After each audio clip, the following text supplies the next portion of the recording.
person shall be deprived of life, liberty, or property without due process of law, nor shall any person be denied the equal protection of the laws. The scopes are: it emphasizes the phrase "no person", thus it applies to everyone whether they are citizens or foreign to the country. Life, liberty, and property. Life doesn't only refer to one's person's life per se, but also the quality of life. Life isn't something more than mere animal existence. Liberty may refer to the negative one, which is the freedom from physical restraint, while the positive one is the freedom from doing every faculties of life. Property. It may refer to the thing itself or the right over it. Due process states that every action by the government shall not be made in haste to prevent unsupported deprivation. And with the final phrase, equal protection of the laws, simply says, no one is above the law. Section 2. The right of the people to be secure in their persons, houses, papers, and effects against unreasonable searches and seizures, and no search warrant or warrant of arrest shall issue except upon probable cause to be determined personally by the judge, and particularly describing the place to be searched and the persons or things to be seized.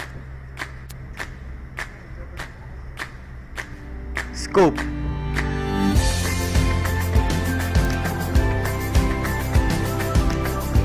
Again, it extends to every citizens or aliens to the country.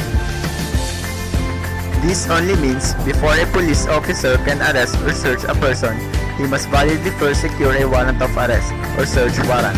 Without it, any evidence that can be obtained by such shall become inadmissible or invalid evidence in court.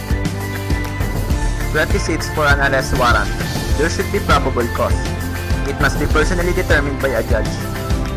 It should be examined under oath or affirmation of the complainant and the witness he may produce, and place to be searched and the persons or things to be seized should be particular, not general. The next is warrantless arrest. Only as an exception by the rules of court, a person can be arrested through it under the following instances: in flagrante delicto arrest or in blazing offense. When in his presence, the person to be arrested as committed is actually committing or is attempting to commit an offense. Hot pursuit. When an offense has in fact just been committed and he has personal knowledge or facts indicating that the person to be arrested has committed it. Citizen arrest. It must be noted that a lawful warrantless arrest may be performed not just by a peace officer but also by a civilian. This is permitted under the rules under limited circumstances and is thus called citizen arrest.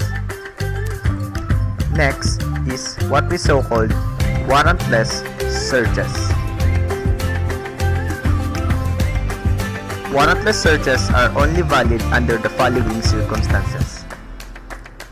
Letter A. Search as an incident to a lawful arrest.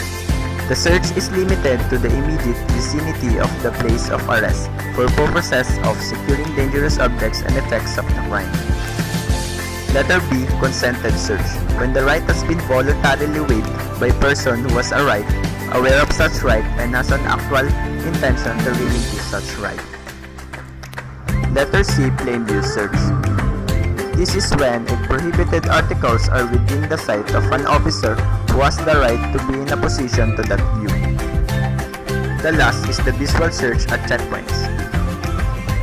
When the search at stationary checkpoints is pre-announced and limited to a visual search only.